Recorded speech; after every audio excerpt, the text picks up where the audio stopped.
지금 30세라고 하셨잖아요. 예. 30세 내 아빠에게 해주고 싶은 말이 있다면 아빠에게 편지 그렇게 해주시겠어요? 아버지요? 30세 그 아빠한테 해주고 싶은 눈물 날 것 같은데.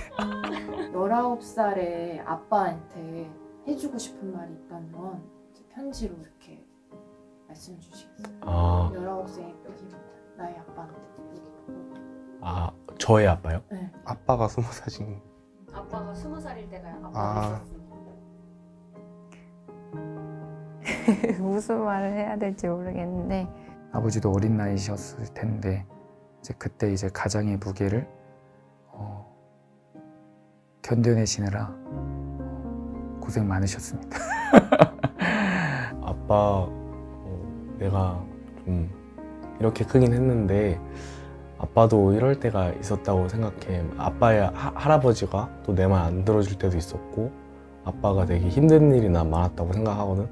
근데 그때 아빠가 하나님을 만났더라면 뭔가 그것도 뭔가 은혜이지 않았을까, 나한테 또 해줄 수 있는 은혜이지 않았을까 싶으니까 지금이라도 늦지 않았으니까 교회에 와서 하나님을 조금 더 만날 수 있는 시간을 갈 수 있으면 좋겠어. 아빠가 결혼을 하고 자식을 낳아서 지금의 내가 남았는데 많이 속을 썩이고 많이 아빠랑 싸우기도 하고 아빠를 무서워하기도 했지만 그럼에도 사랑하는 아빠의 모습이 있기 때문에 교회를 빠지지 않고 열심히 다녔으면 좋겠습니다.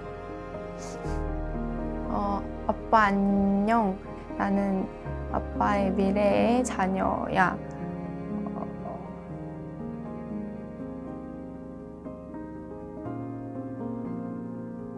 왜 눈물이 나지? 아빠도 아빠가 하고 싶은 거 많았을 텐데 결혼을 일찍 해서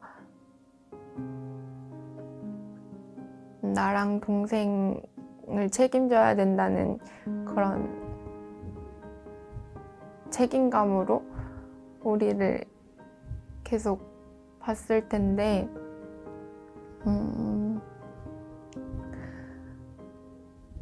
아빠는 그때 행복했을까? 나도 일을 하고 있고 삶을 살아가면서 정말 쉽지 않은 것들이 되게 많았는데 아빠의 25살을 생각하니까 정말 많이 힘들었겠구나 생각을 하게 됐어. 그리고 또 정말 많이 외로웠겠구나 또 생각을 하게 돼서 내가 그때는 못해줬지만 어려서 못해줬지만 지금에서라도 아빠한테 더 말 걸려고 노력하고 아빠한테 더 다가가려고 노력할게. 아빠 고마워. 사랑해.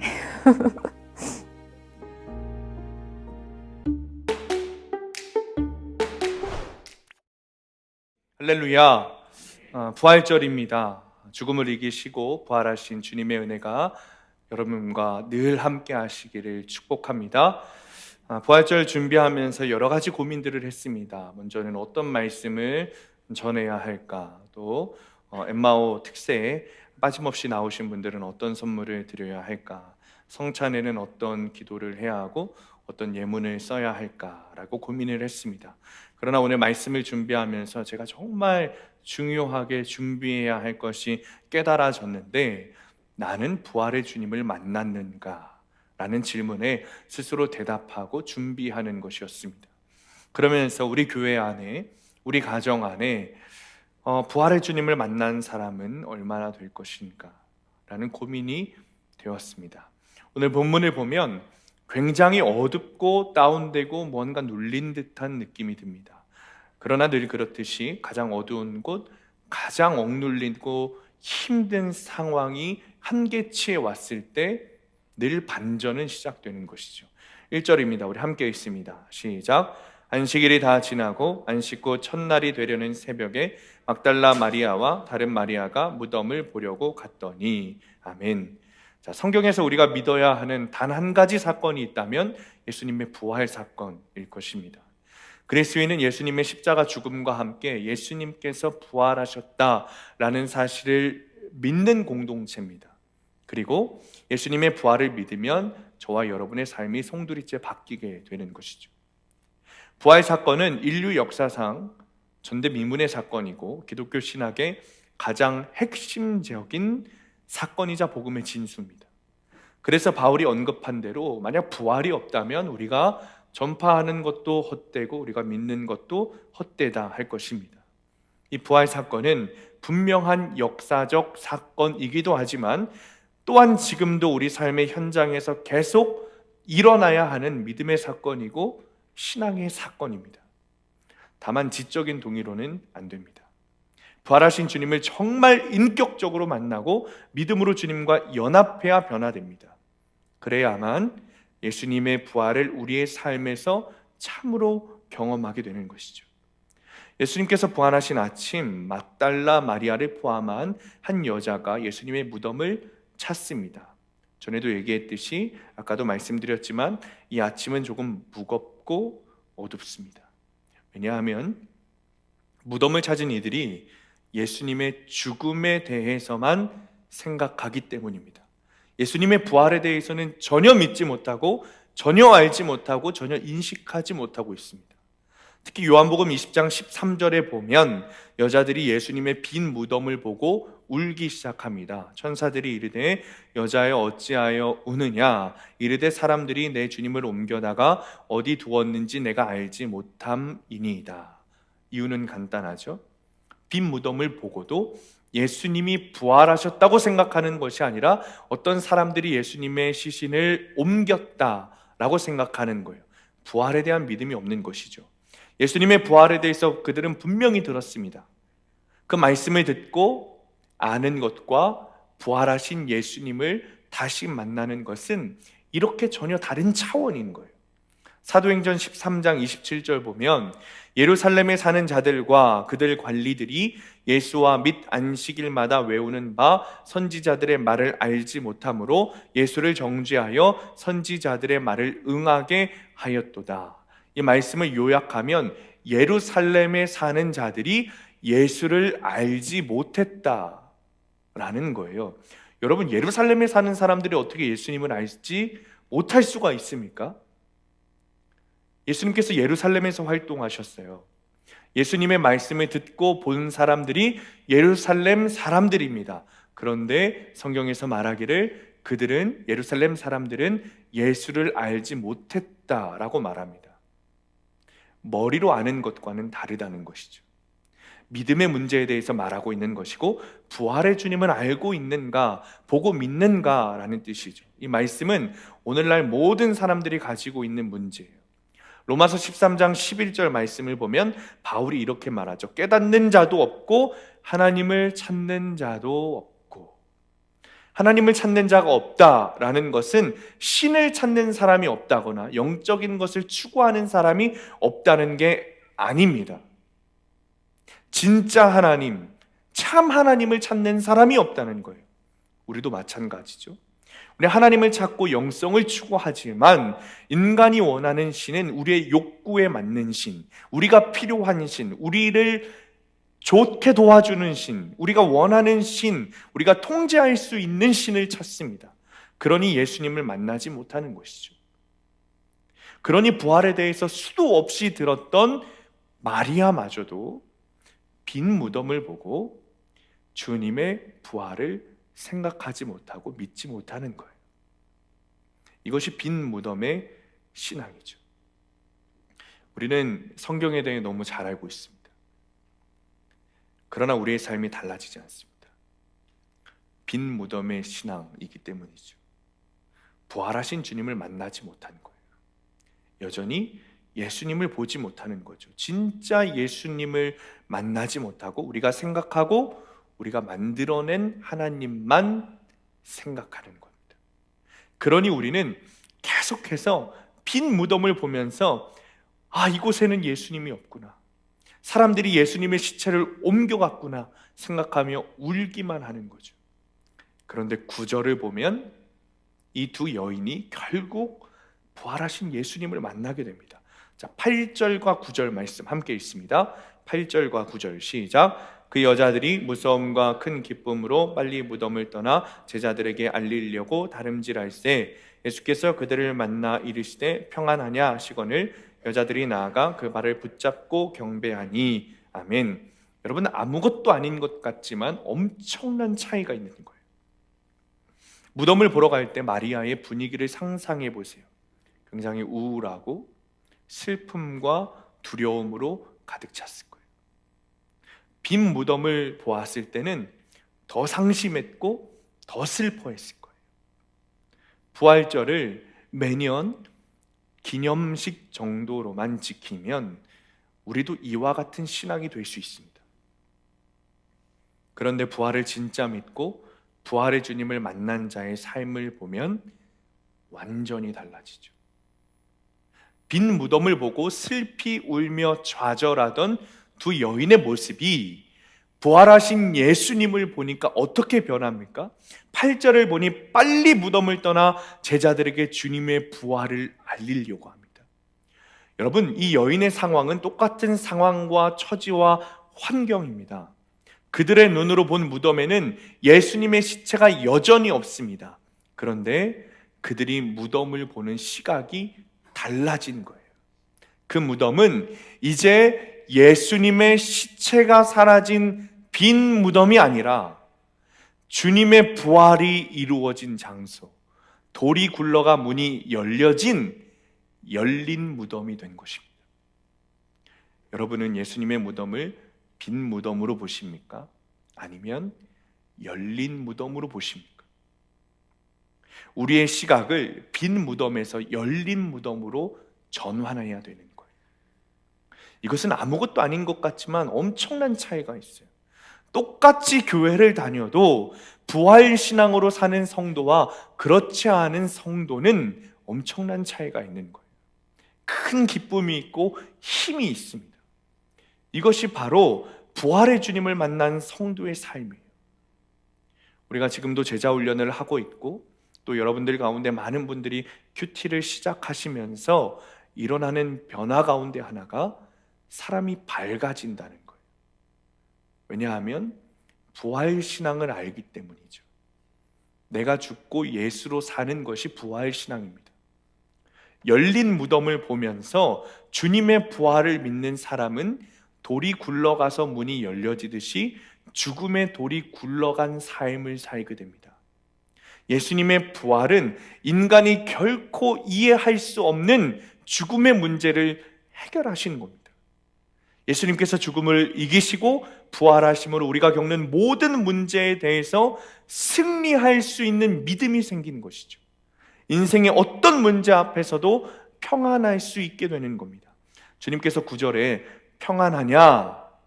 이렇게 두 여인에게 물어보신 것은 이제 너희가 평안해도 된다 라고 말씀하시는 겁니다. 빈 무덤의 신앙이 아니라 열린 무덤의 신앙, 즉 부활 신앙을 가진 사람은 이제 죄의 두려움, 죽음의 두려움에서 벗어나 평안하게 됩니다. 더 이상 죄에 지지 않습니다. 언제나 승리하게 되죠. 죽음이 두렵지 않습니다. 왜냐하면 부활이 내 것이기 때문이죠. 그럼에도 불구하고 성도들이 평안을 누리지 못하는 이유는 마귀가 계속해서 내 귀 속에서 속삭이며 거짓말하기 때문입니다. 그 평안을 빼앗기 위해 나를 속이는 거예요. 우리가 그 속임에 넘어가지 말아야 됩니다. 죄로 인해 평안을 도둑맞는 경우가 있습니다. 우리 중에 죄 짓고 평안한 사람은 아무도 없을 거예요. 은밀한 죄에 빠져 평안을 빼앗긴 삶을 사는 성도들이 있어요. 미움에 사로잡혀서 다른 사람들을 미워하고 증오하고 싫어하는 덕분에 평안을 빼앗긴 삶을 사는 사람들이 있습니다. 죽을까봐, 망할까봐 말씀대로 살지 못하고 평안 없이 사는 성도들도 있습니다. 우리를 가장 두렵게 하는 것이 죽음이죠. 3년이나 예수님을 따라다니면서 그 많은 기적을 보았던 제자들도 죽음의 두려움 앞에 서는 순간 완전히 무너지고 예수님을 다 배반했어요. 다 도망쳤죠. 이것을 이 마귀가 너무나도 잘 알기 때문에 죽음을 도구로 삼아, 죄를 도구로 삼아 우리를 무너뜨리게 하는 거예요. 네가 그렇게 죄를 짓고도 하나님이 용서하실 것 같아? 네가 그렇게 살아가는데 하나님이 너를 사랑하신다고? 주님이 너를 사망으로 가게 하실 거예요. 너를 지옥으로 이끄실 거예요. 라며 속이는 거죠. 이런 속임수로 너무나도 많은 그리스도인들이 예수님께서 부활하신 것을 알면서도 믿지 못하고 죽음을 두려워하며 조금만 일해도 쉽게 좌절하고 슬퍼하고 염려하면서 사는 것입니다. 그러나 주님은, 여러분 분명히 명심하시기 바랍니다. 주님은 우리의 모든 죄를 짊어지시고 우리를 대신하여 죽으셨습니다. 그리고 부활하셨습니다. 주님의 부활이 우리의 소망이 되는 이유는 우리가 우리의 모든 죄를 주님 앞에 가져가고 회개하면, 그리고 주님께서 나를 용서하셨다는 사실을 믿기만 하면 우리는 구원받는다는 사실입니다. 마귀는 계속해서 우리의 마음을 침노케 합니다. 계속해서 속입니다. 하지만 주님께서는 부활하셨다는 그 사실로, 주님께서 승리하셨다는 그 사실로 우리도 주님과 함께 죽으면 주님과 함께 다시 살 수 있다, 이 사실을 우리에게 가르쳐 주셨어요. 우리가 여전히 부활을 믿지 못하고 산다면 무덤 속에 사망이 가득하고 죄악이 가득하듯이 우리 역시 죄악이 가득한 상태로 살아가게 될 겁니다. 그러나 주님께서 부활하셔서 그 무덤의 문을 열고 나오셨다는 것은 우리가 이제는 죄에서 승리를 얻게 되었다는 것이고 사망에서 생명으로 살아가게 된다는 것을 의미합니다. 열린 무덤 가운데서 주님께서 나오셨으니 이제 우리는 부활하여 나오신 주님과 동행하며 살 수 있다라는 것을 의미하는 것이죠. 결국 여러분, 열린 무덤의 신앙, 부활 신앙의 핵심은 무덤을 열고 나오신 그 부활의 주님을 나는 만났는가? 나는 그분과 함께 살고 있는가? 그것에 있는 것이죠. 예수님의 부활이 분명한 사실이라는 것을 지식적으로 알았다고 우리에게 부활의 감격이 오는 것은 아닙니다. 부활하신 예수님을 날마다 만나는 사람만이 부활의 능력을 가지는 것입니다. 베드로가 그 증거죠. 베드로는 분명 주님께서 공회에서 심판을 받으실 때 여러분 몇 번 부인했죠? 3번이나 부인했어요. 주님을 부인하고 또 부인하고 배반했어요.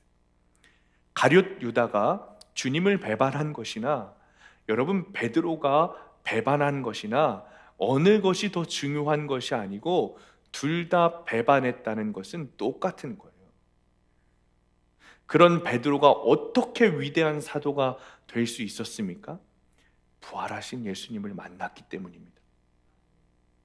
예수님을 핍박하던 사도 바울이 순교하는 자가 될 수 있었던 것도 부활하신 주님을 만났기 때문입니다. 의심 많은 도마가 충성스러운 종이 될 수 있었던 것도 부활하신 주님을 만났기 때문입니다. 그들 모두 부활하신 주님을 만나서 인생이 변하고 죽음을 두려워하지 않고 위대한 사도로 쓰임받게 된 것이죠. 부활의 주님을 만나야 여러분 그 인생이 변합니다. 예수님을 배반하던 인생에서 주님을 증거하는 인생으로 변하는 겁니다. 더 이상 죽음을 두려워하지 않고 평안을 누리며 사는 것이죠. 여러분, 부활신앙은 2000년 전에 일어났던 예수 그리스도의 다시 사심을 회고하고 추모하는 것이 아닙니다. 부활신앙은 2000년 전 부활하셨던 그 주님께서 지금도 살아계셔서 나의 삶 속에서 역사하고 계시고 그 주님을 나의 주인으로 모시고 동행하면서 사는 것입니다. 그래서 이 땅에서 우리의 삶을 통해 산 소망을, 생명을 드러낼 수 있는 것이죠. 세상의 모든 종교는 죽음을 말하지만 오직 기독교만이 죽음의 해결에 대해서 말합니다. 첫사람 아담의 죄로 인해 파괴된 하나님의 창조 세계와 인간 안에 있는 하나님의 형상은 예수님의 부활로 회복되고 치유되었습니다. 그럼에도 오늘날 어떤 종교든지 구원받을 수 있다고 말하는 다원주의의 교설에 우리가 유혹되어서는 안 됩니다. 장사된 지 사흘 만에 죽은 자 가운데서 살아나신 예수님이라는 그 신앙 고백을 우리가 단단히 붙잡아야 할 때입니다. 우리는 이제 주님을 묵상하며 주님의 무덤을 빈 무덤으로 볼 것이 아니라 열린 무덤으로 보아야 되는 겁니다. 주님께서 부활하셔서 무덤의 문을 열고 죽음의 문을 열고 승리하여 나오셨구나. 생명이 되셔서 나오셨구나. 우리가 그 부활의 주님과 이제 동행할 수 있는 거구나. 자, 적용 질문입니다. 무덤의 돌문처럼 예수님과의 만남을 가로막는 장애물은 무엇입니까? 나는 주로 무슨 일을 두려워합니까?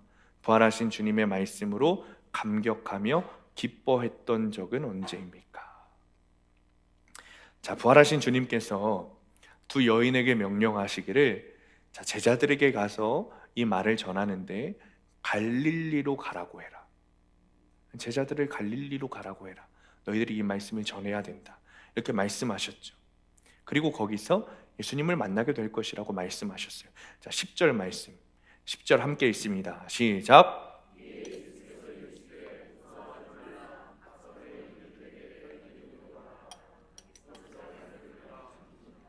아멘.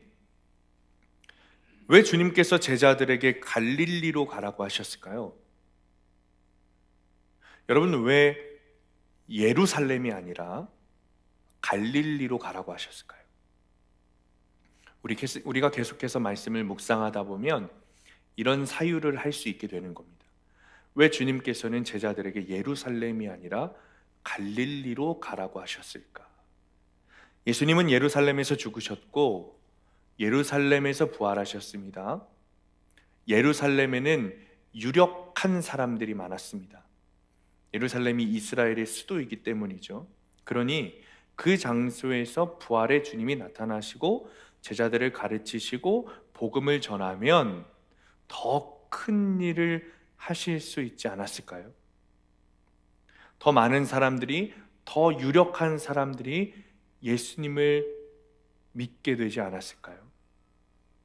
그러나 주님은 그렇게 하지 않으셨습니다. 우연이 없으신 주님, 늘 언제나 우리를 향한 계획을 가지고 계신 주님께서 제자들을 갈릴리로 모이게 하신 이유와 계획이 있으셨습니다. 갈릴리는 주님의 사역이 시작된 장소입니다.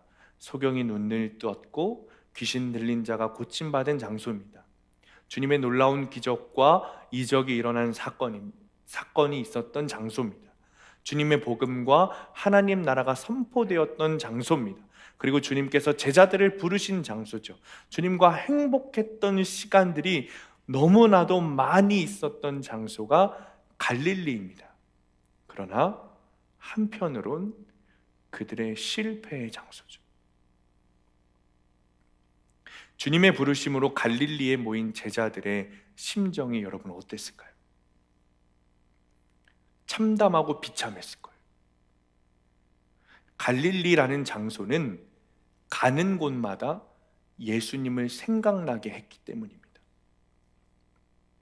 예수님께서 이곳에서 복음을 전하셨는데, 예수님께서 이곳에서 눈먼 자를 눈뜨게 하셨는데, 예수님께서 이곳에서 앉은 자를 일으키셨는데, 예수님께서 이곳에서 죽은 자를 살리셨는데, 예수님께서 이곳에서 나를 향한 사랑을 고백하시고 나를 안아주시고 나를 위해 기도해 주셨는데 나는 그 주님을 배반했구나. 이 깊은 슬픔과 절망이 드는 장소가 갈릴리였어요. 왜 이렇게 지난날 실패의 기억을 떠오르는 장소로 예수님이 우리를 부르신 걸까요? 제자들을 부르신 걸까요? 그 이유는 아이러니하게도 그 기억이 떠올라야 했기 때문입니다. 그래서 그곳으로 제자들을 보내신 거예요. 자신의 과오를 깨닫고 회개하게 하기 위함이셨어요.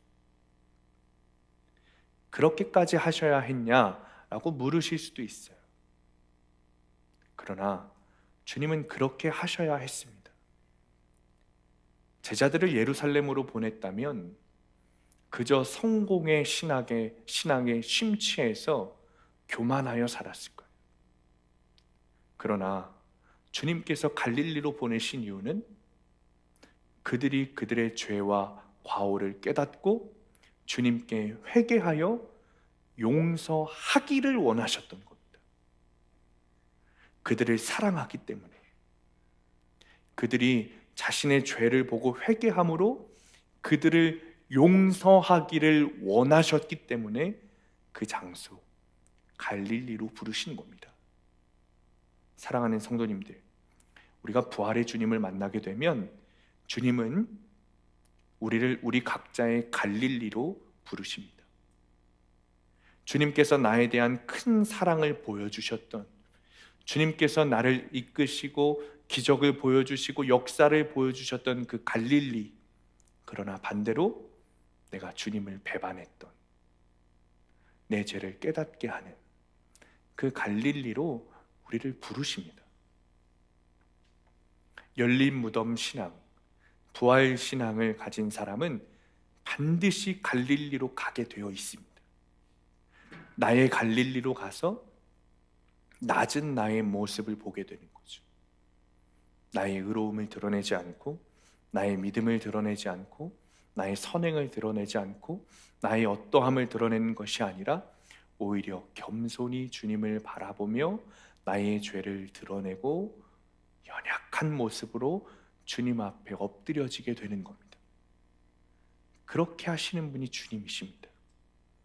내 죄를 보게 하는 장소로 인도하시는 분이 주님이세요. 자, 우리가 한 10분 정도 편집된 영상을 좀 볼 텐데 여러분 기억하실지 모르겠지만 한 달 전쯤에 우리가 사용하는 큐티집 큐티인에서 우리 청년들, 학생들을 인터뷰했습니다. 한 10분 정도 되는 영상인데 함께 보도록 하겠습니다. 나의 아빠 이야기. 나의 아빠 이야기. 나의 아빠 이야기. 나의 아빠 이야기. 왜 눈물이 나지? 저는 올해 30살이 된 최석헌이라고 합니다. 저는 19살 하승훈이라고 합니다. 20살 손우석입니다. 25살 이혜림입니다. 저희 아버지는 저를 이제 광야로 몰고 가주신 아버지이십니다. 되게 무서우신 분이고 또 되게 유교적이신 분이었고 또 기독교에 대해서 되게 안 좋은 이미지, 좀 싫어하는 이미지를 많이 갖고 계신 분이세요. 가정을 위해서 스스로 악역이 되신 분이라고 생각을 합니다. 뭐든 다 완벽하시지만 언제 터질지 모르는 시한폭탄 같은 사람입니다.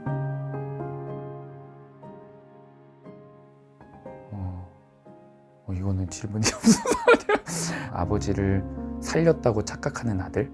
기복이 심한 아들인 것 같아요. 또 어떨 때는 잘하기도 하고 어떨 때는 또 아버지한테도 마음에 안 들기도 했고 욕심이 많고 약간 이기적인 아들일 수도 있다고 생각이 들어요. 예상하지 못했던 질문이라 무뚝뚝한 딸인 것 같아요. 초등학생 때는 맨날 빚쟁이한테 전화가 와서 이제 제가 전화를 받고 부모님이 옆에 계시는데 없다라고 거짓말을 쳐야 되고, 초등학교 이제 2, 3학년이 되면서 이제 아버지 회사가 잘 되셔가지고 이제 경제적으로 회복이 됐었어요. 근데 이제 경제적인 회복이 곧 이제 아버지가 유흥과 이제 외도의 길을 걷게 되셨던 아버지에게 굉장한 분노가 있었고 자주 싸웠어요.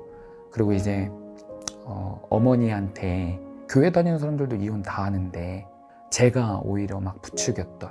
엄마하고의 나이 차이가 되게 많이 나서요. 16살, 17살 차이가 나시는데 그래서 아빠가 되게 엄마가 밤늦게 돌아다니시고 뭔가 술 드시고 돌아다니시는 걸 되게 굉장히 싫어하시는 분이셨어요. 혼자서 이런 생각을 했던 것 같아요. 부모님 헤어지면 어떡하지? 이제 혼자 남게 되면 또 어떡하지라는 생각을 되게 많이 했는데 제가 이럴 때마다 밖을 나갔어요. 좀 늦은 시간만 밖을 나가서 동네를 계속 돌아다녔어요. 왜냐면 좀 어딘가에 좀 기대고 싶고 하니까 친구도 막 부르고 되게 그게 저의 유일한 탈출구였어요. 근데 아무런 소용이 없더라고요. 힘들었었거든요. 아빠가 저에게 하는 잔소리들이나 그런 것들을 담아두다 보니까 이게 쌓여가지고 아빠 식사하세요 이러면서 부르잖아요. 근데 거기서 아빠를 빼고 그냥 식사하세요 이러는 거예요. 입에 아빠라는 말을 담기가 싫을 정도로 제 마음이 좀 많이 안 좋았던 것 같아요. 아빠를 소개했을 때 시한폭탄 같은 사람이라고 얘기를 했던 이유가 아빠의 기분에 따라서 이제 저희들을 대하셨는데 아빠 기분 풀릴 때까지 이제 때리시고 그래서 아빠가 되게 미웠었어요. 제가 구속사 큐티를 하면서 깨달은 건 그거였어요. 저는 지금까지 피해자라고 생각을 했거든요. 경제적인 고난을 겪을 수밖에 없었던 그냥 어린아이의 피해자, 그리고 아버지의 외도를 볼 수밖에 없었던 피해자. 그러다 보니까 이제 제가 죄인이라는 의식보다는 이제 제가 용서해준 사람, 제가 그 고난 속에서 어머니에게 미련하다고 그렇게 막 하나님의 가정을 깨고자 했던 그런 죄악들, 외도에 대한 상처를 받았다고 해서 아버지를 업신여기고 아버지께 교만하고 아버지를 늘 가르치려고 하고 10년 넘게 쌓여왔던 그 죄가 이제 구속사 큐티를 하면서 처음 깨달아졌어요. 그래서 그런 사죄의 적용을 용서를 구했어요. 이제 그래서 그 이후에 이제 아버지와 더 가까워졌죠. 어느 날에도 아빠와 엄마가 똑같이 싸우고 있어가지고 제가 너무 싫어했어요. 그날 큐티를 통해서 깨달았던 게 아빠의 외로움이 저는 가장 큰 깨달음인 것 같아요.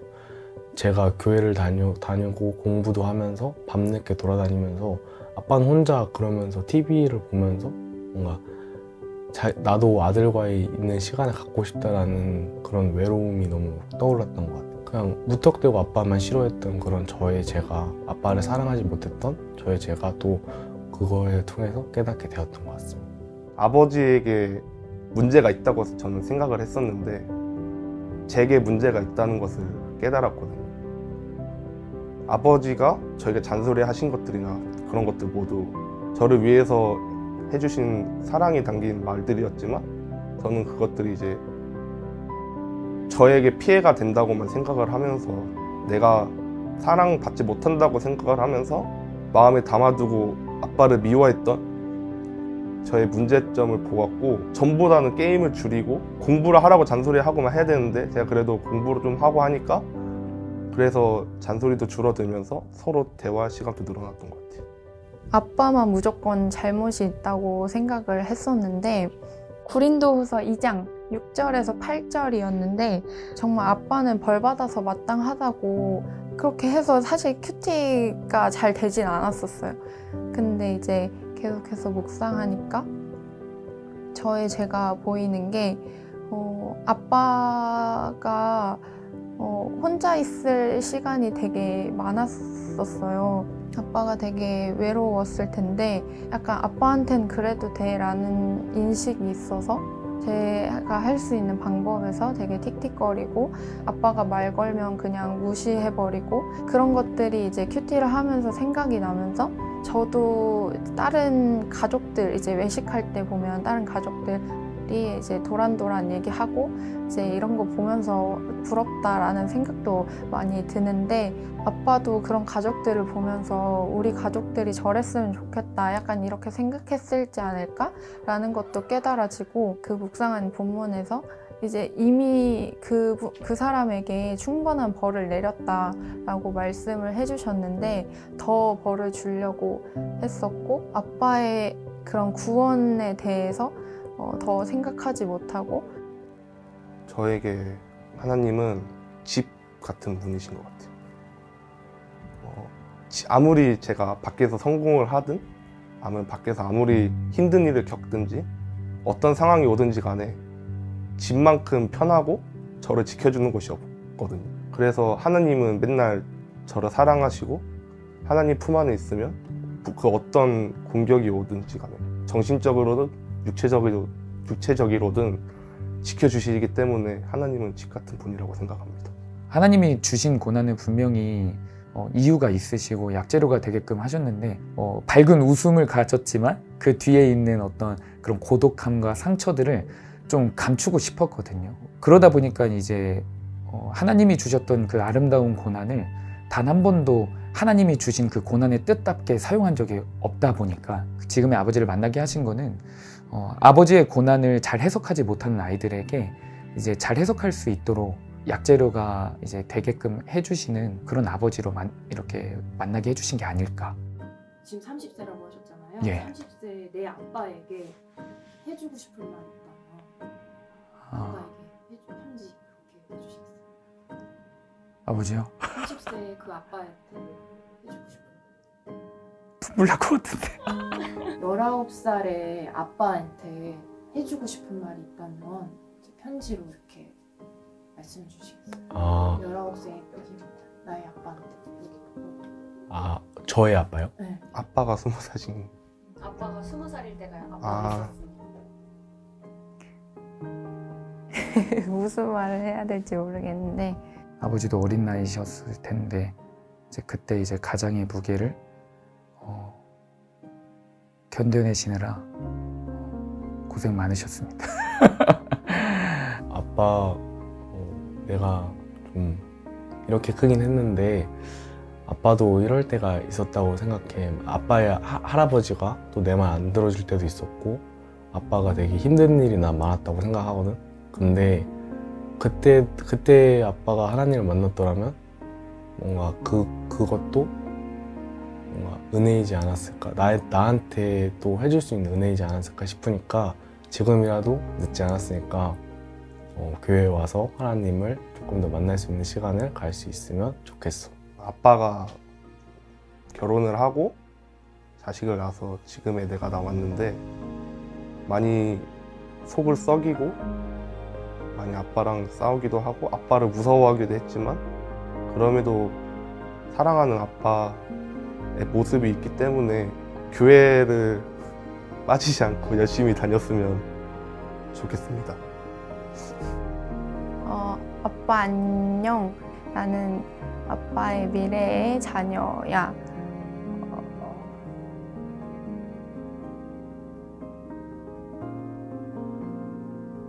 왜 눈물이 나지?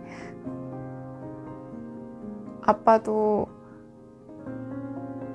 아빠가 하고 싶은 거 많았을 텐데 결혼을 일찍 해서 나랑 동생을 책임져야 된다는 그런 책임감으로 우리를 계속 봤을 텐데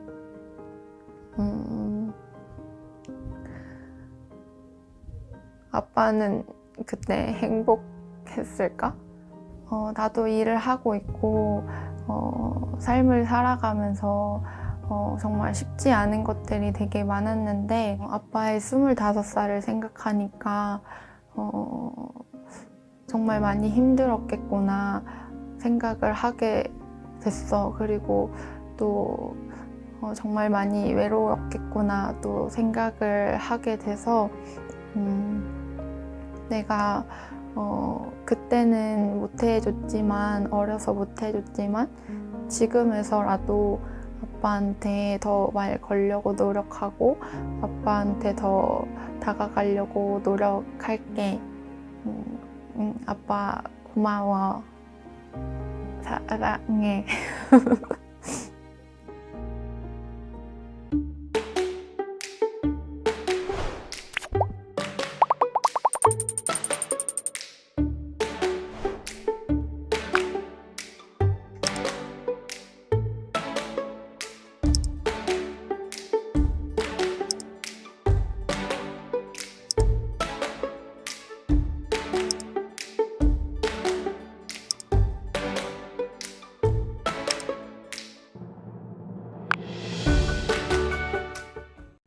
열린 무덤을 보고 예수 그리스도의 부활을 믿는 사람은 이렇게 갈릴리로 돌아가는 거예요. 남의 허물을 보는 것이 아니라 말씀으로 자신의 허물을 보고 자신의 죄를 보게 됩니다. 여러분, 우리 청년들, 학생들의 표정이 어떻습니까? 우리 교회 청년들 학생이에요. 이들의 고백과 이들의 간증들이 여러분에게 들려지면 다 알게 되는 거잖아요. 그들의 고난과 그들의 허물들을 여러분들이 다 알게 되는데 너무 밝지 않습니까? 표정이. 제가 이 영상을 좀 쓰겠다고 여기에 나와 있는 내 청년과 학생에게 전화를 했는데 두말 없이 사용하셔도 된다고 이야기하더라고요. 어떻게 그럴 수 있는 거죠? 자신의 죄의 어려움을 이야기하는데 어떤 두려움도 없어 보이죠. 그 이유는 하나입니다. 그들의 죄를 말씀으로 깨닫고 해결되었다는 사실을 믿기 때문입니다. 여러분, 이것이 은혜이고 축복이고 회복입니다. 우리가 세상에서 잘 살고 잘 먹고 돈 잘 버는 게 축복이고 회복이 아니라 내 영이 회복되고 주님의 주시는 은혜를 누리는 이것이 축복이죠. 여러분, 이들은 지금 말씀에 적용을 하고 있습니다. 이들은 정말 적극적으로 적용하고 있어요. 어떻게 그럴 수 있죠? 내 죄를 드러내고 회개함으로 주님께서 나에게 주신 사명이 뚜렷해지는 거예요. 오늘 내가 순종해야 하는 주님의 말씀이 무엇인지 분명해지는 거예요. 그러니 말씀의 적용을 하게 되는 거죠. 많은 분들이 우리 교회가 많이 밝아졌다고들 말씀하세요. 성도님들의 표정이 많이 밝아졌다, 이렇게 말씀하시죠, 서로서로. 저는 그 이유가 여러분들이 정말 십자가 복음을 알고 죄를 숨기려고 하는 것이 아니라 오히려 자신의 죄를 고백하고 주님 앞에 회개하며 부활하신 주님과 동행하기 시작했기 때문에 일어난 일이라고 생각합니다. 말씀을 통해, 큐티를 통해 우리 안에서, 우리 공동체 안에서, 우리 각자의 심령 안에서 주님이 그렇게 일하고 계신 겁니다. 갈릴리에서 주님께서 제자들을 부르시면서 첫 번째 하신 말씀이 이거예요. 마태복음 4장 19절 말씀, 우리 앞에 보고 함께 읽습니다. 시작. 말씀하시되 나를 따라오라, 내가 너희를 사람을 낚는 어부가 되게 하리라 하시니 아멘. 사랑하는 성도님들, 주님의 사랑이 느껴지십니까? 제자들은 처음 주님을 만난 첫사랑을 잃어버리고 말았지만 돌고 돌아서 주님을 만난 처음 그 자리에 섰을 때 다시 한번 주님께서 기회를 주시는 겁니다. 주님과 3년 동안 동고동락했지만 깨닫지 못했던 주님의 말씀들이 주님의 부활 사건 이후에 진정으로 부활하신 주님을 만나고 갈릴리에 가서 자신의 죄를 회개하고 용서함 받았다는 사실을 깨달았을 때 그제서야 그동안 하셨던 주님의 말씀들이 제자들에게 깨달아지기 시작하는 거예요. 주님께서 나를 부르신 이유도 다시 해석되고 나의 실패, 나의 고난, 나의 여러 가지 상황들이 말씀으로 다시 해석되기 시작하는 겁니다. 뿐만 아니라 7절 말씀 보면 주님께서 먼저 갈릴리로 간다고 말씀하세요. 주님은 늘 언제나 우리보다 앞서가십니다. 앞서가시면서 우리의 길을 활짝 열어주시는 거예요. 우리는 그저 주님이 앞서가신 그 길을 따라만 가면 되는 겁니다. 자, 적용 질문입니다. 내 죄를 돌아보게 하는 나의 갈릴리는 어디입니까? 내가 만난 예수님을 전해야 할 대상은 누구입니까? 말씀을 마칩니다. 사랑하는 성도님들, 우리가 주님을 바라보는 시각이 빈 무덤에서 열린 무덤으로 바뀌어야 합니다. 우리의 마음이 닫혀있는 채로 괜찮은 척, 여러분 믿음 있는 척 하지 말고 실패했으면 실패했다고, 절망했으면 절망했다고, 넘어졌으면 넘어졌다고, 어둠 가운데 있으면 어둠 가운데 있다고 주님께 솔직하게 말씀하시기 바랍니다. 자기의 죽음을 고백하고 다시 주님을 붙잡으시기 바랍니다. 죽음을 이기시고 부활하신 주님께서 그 자리에서 우리를 다시 일으켜 주십니다.